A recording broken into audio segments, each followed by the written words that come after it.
Actualmente los bancos de Colombia están ofreciendo unos supuestos beneficios para los deudores en dificultades a raíz de la pandemia que en este momento nos está acechando. Sin embargo, esos mecanismos que están ofreciendo parece que no cumplen con las expectativas de la mayoría de los deudores, por lo que estos deudores quedan invitados a considerar la siguiente alternativa que se quiera ayudar a enfrentar el horrible impacto financiero que está teniendo esta pandemia en las finanzas personales del 60% de los colombianos. Y es que a estas alturas ya nadie discute el impacto negativo de la cuarentena, ni la crisis económica sobreviniente. Y ahora que permaneceremos encerrados hasta el 27 de abril, e incluso puede que hasta finales de junio según algunas estimaciones, es importante que yo les hable de este régimen que en el pasado ya lo he tocado. Me voy a referir al mismo porque muchos deudores parece que aún no lo conocieran, e incluso algunos están tan angustiados que olvidan que esta ley existe y que su marco jurídico brinda todas las oportunidades necesarias para obtener la liquidez suficiente para llegar hasta agosto sin la posibilidad de enfrentar demandas o embargos. Antes de comenzar me presento, mi nombre es Juan Carlos Muñoz Montoya, soy abogado egresado de la Universidad Javeriana de Cali, operador judicial en insolvencia de la persona natural no comerciante. Llevo en esto desde el año 2014 de manera formal y hoy quiero compartirles mis apreciaciones generales acerca de esta norma. Y es que, como su nombre lo indica, el régimen de insolvencia de persona natural no comerciante se creó en 2012 para ayudar a los deudores en dificultades, bien sea mediante la negociación de sus deudas con sus acreedores, la convalidación de acuerdos privados a los que se llegue con ellos, que en mi opinión ahorita van a ser mucho más que necesarios y van a jugar un papel protagónico si esta figura se sabe manejar bien, o la liquidación de su patrimonio. Esta última alternativa permite que las deudas se paguen con lo que el deudor tenga y que el saldo que no se pague con esos bienes mute en obligaciones naturales, es decir, no van a poder ser exigidas judicialmente de manera posterior. Yo sé que cada persona es dueña de sus finanzas personales y conoce mejor su propia capacidad económica y sabe cuánto puede aguantar. Para ello se está hablando de unos supuestos alivios que, como han demostrado algunos expertos, en realidad no son alivios. Parece ser que en realidad los alivios que le ofrecen algunos bancos no son más que una refinanciación oculta en donde la cuota por concepto de capital que no pagó se la van a dejar para el final del plazo pactado, pero se seguirán causando intereses. Esto le va a permitir obtener liquidez, obviamente, pero cuando retome sus pagos se encontrará con que estos no van a abonar nada a capital sino a intereses. Incluso se habla de que para agosto, que es cuando terminarían la mayoría de los beneficios, la cuota que le llegue va a ser enteramente abonada a intereses. Y si a esto le agregamos que los auxilios que está brindando el gobierno para pasar esta pandemia se limitan a ayudar de manera precaria a la población de estratos 1, 2 y 3, considero que este régimen debe ser una opción a considerar para independientes o personas de estratos 4, 5 o 6 que perdieron su empleo, ya que a través de él se pueden lograr acuerdos de pago en los que es posible lograr la condonación de los intereses corrientes y moratorios, reducir la tasa de interés pactada o buscar la dación en pago de sus bienes para reducir considerablemente o en su defecto saldar algunas deudas. El régimen de insolvencia de persona natural no comerciante tiene distintas ventajas que serán evidentes apenas se levante la cuarentena, entre las cuales encontramos que no van a poderse perseguir judicialmente el patrimonio del deudor de ninguna manera, no le van a poder cortar los servicios públicos por no pago de las obligaciones anteriores a la aceptación de la solicitud. Es decir, que si de la solicitud en adelante usted insiste en no pagar los servicios, se les van a cortar inevitablemente.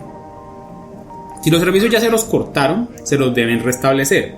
Obviamente esto no va a jugar un papel relevante mientras estemos en la cuarentena porque el gobierno volvió a reconectar algunos servicios públicos de personas que no habían pagado, pero este beneficio no va a ser sostenible por mucho tiempo. Se deben pagar algunos impuestos o contribuciones para poder vender un inmueble, eso es cierto, pero con este régimen esos impuestos solamente se los van a poder cobrar siempre y cuando se causen con posterioridad a la aceptación de la solicitud. Mientras tanto, no son exigibles para hacer el traspaso, y si cumple con el acuerdo y paga sus obligaciones, a usted lo podrá retirar de las bases de datos financieras de forma inmediata. Obviamente, en cuanto a data crédito, esto no va a aplicar de manera tan puntual si se va a liquidación patrimonial porque se quedarían reportados 5 años. ¿Qué requisitos debe cumplir para acogerse al régimen de insolvencia? Pues vamos a partir de que usted no es un comerciante, no es controlante de una sociedad. Para ser controlante de una sociedad, aquí hago el paréntesis, debe tener más del 50% de las acciones de esta sociedad comercial, además de estar inscrita a la situación de control en el certificado de existencia y representación legal de la empresa. Y hago énfasis en la parte comercial porque aquí han venido personas a las que las han engañado para no acogerse a este régimen solamente porque fundaron una cooperativa o una fundación o una corporación civil. Esas personas son perfectamente candidatos para acogerse al régimen de insolvencia de persona natural no comerciante, dado que esas figuras no son comerciales y por ende las personas que las fundan no pierden en ningún momento su calidad de no comerciantes. Hecho este paréntesis, continuamos entonces explicando.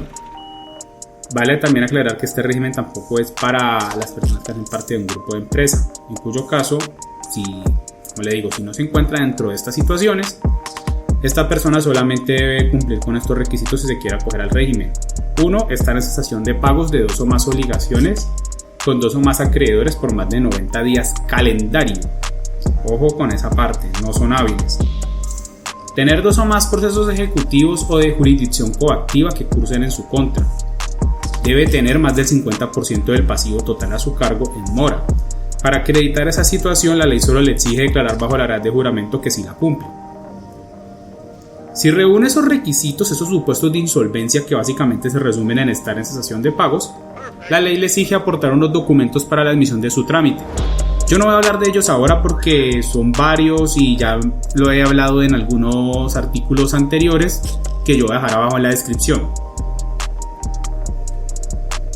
Ahora, ¿qué pasa si una persona ya se acogió antes a este régimen? Porque en todos estos años que llevamos haciendo insolvencias, pues por lo menos en Cali vamos más de 1000 insolvencias que se han hecho. Y algunas de estas personas claramente van a necesitar otro auxilio alterno a lo que ya tenían en su momento. Aquí todo depende de cómo haya terminado ese trámite anterior. Si el trámite de insolvencia les terminó en acuerdo de pago, van a tener que esperarse 5 años contados desde que cumplieron con ese acuerdo. Yo sé que ya hay personas que desde el 2014 lograron cumplir con su acuerdo apenas el año pasado. Lastimosamente estas personas no van a poder solicitar una nueva insolvencia.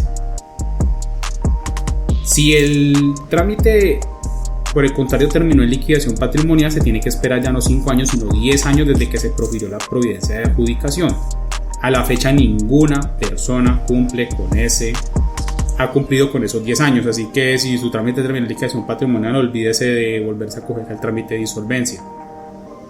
Ahora, se puede dar la situación en la que ese trámite supuestamente haya sido rechazado por algún juez, de los cuales ustedes saben que yo no lo respeto porque se basan en unos argumentos bastante torticeros de la norma y los considero enemigos del trámite, y esa es la razón por la que hacen ese tipo de fallos judiciales.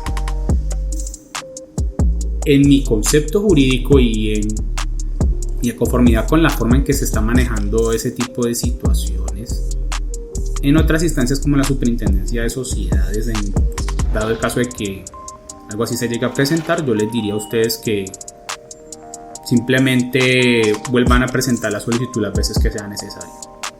Esto porque un juez de la República no tiene facultades para rechazar trámites de liquidación patrimonial, dado que estos trámites tienen que decretarse su apertura de plano, es decir, sin trámites, y tampoco pueden intervenir las decisiones de conciliación en cuanto a la admisión de la solicitud, por una razón muy simple: el conciliador es una persona que actúa de manera autónoma cuando resuelve estos trámites, hasta tal punto que en el último decreto en el marco de la emergencia sanitaria que se libró acerca de este régimen, el Ministerio de Justicia nos facultó a los conciliadores en insolvencia para suspender los trámites que estaban en curso. Ni siquiera dijo el director del centro de conciliación ni el juez, no, dijo conciliadores. Esto nos reafirma básicamente en que somos unos operadores judiciales independientes y en consecuencia no estamos sujetos a las opiniones de un juez sobre cómo tenemos que hacer estos trámites. Listo, puede hacer las apreciaciones que quiera y las opiniones, pero eso no es la facultad para decir, por ejemplo, como yo he visto, se declara la nulidad. Eso es absurdo. Y sobre todo, como le va a ordenar a un conciliador que vuelva a rechazar algo que él mismo admitió, tampoco, no se puede. Entonces, si ese fue su caso, pues vuelva a radicar la solicitud, radíquela hasta que al final algún juez sí la tramite o inicie las acciones penales y disciplinarias contra ese juez por esa decisión. Yo sé que algunos incluso han demandado al Estado por ese perjuicio sufrido. Y eso también va para los conciliadores que son muy dóciles, que van a acatar eso, que van acatando esos fallos sin ni siquiera preguntar. La verdad es que de hecho no tendrían ni siquiera que tenerlos en cuenta. Pero bueno, ya haciendo a un lado pues este aspecto, considero entonces que toda persona que quiera salir a flote de esta crisis económica deberá contemplar acogerse a este régimen de insolvencia por lo beneficioso que es. Incluso dentro de esta situación de cuarentena, hay centros de conciliación que están realizando estos trámites de manera virtual. Yo estoy vinculado a uno desde el año 2014 que cuenta con la capacidad técnica suficiente para realizar estos trámites en esta forma. Tenemos la plataforma Zoom para realizarlo. Así que si quiere acogerse a este régimen, o en su defecto si usted es un abogado que tiene un cliente que se quería acoger al régimen y no sabe qué hacer con él, pues escríbame entonces para indicarle cómo presentar la solicitud. Llevamos desde el 2014, en mi caso más bien, haciendo casi más de 300 audiencias de insolvencia, y en todos estos años que podemos definir de normalidad, independientemente de cómo está el país, pues nunca se llegó a esta situación de cuarentena. Este régimen entonces en estos años se convirtió en la herramienta perfecta para salvar las finanzas de un hogar, prevenir los abusos de acreedores, poner en su justo lugar a quienes le estaban cobrando con grosería datos temerarias a un deudor, como por ejemplo en un caso que me enteré que ponían un clasificado de la casa que estaba en un proceso de embargo y ni siquiera la habían rematado, como si fuera ya del acreedor. Incluso, y se los digo de verdad, de todo corazón, algo que más me satisface fue escuchar a un deudor que me dijo que gracias a este régimen ya podía dormir por la noche. Incluso he escuchado casos de deudores que estaban a punto del suicidio, pero con ese régimen pudieron volver a tener parte de tranquilidad. Así que con la llegada de esta pandemia, este régimen se hace más relevante que nunca, ya que la protección que brinda contra embargos, demandas y cobros coactivos permitirá que usted equilibre sus finanzas personales en este momento tan difícil. Y bueno, eso ha sido todo por hoy. Espero que este pequeño podcast haya sido de utilidad para ustedes si no conocía este régimen de insolvencia. Dale pulgar arriba si te gustó. Si tienes alguna sugerencia, por favor escriban en la caja de comentarios. Por favor sean respetuosos, la verdad.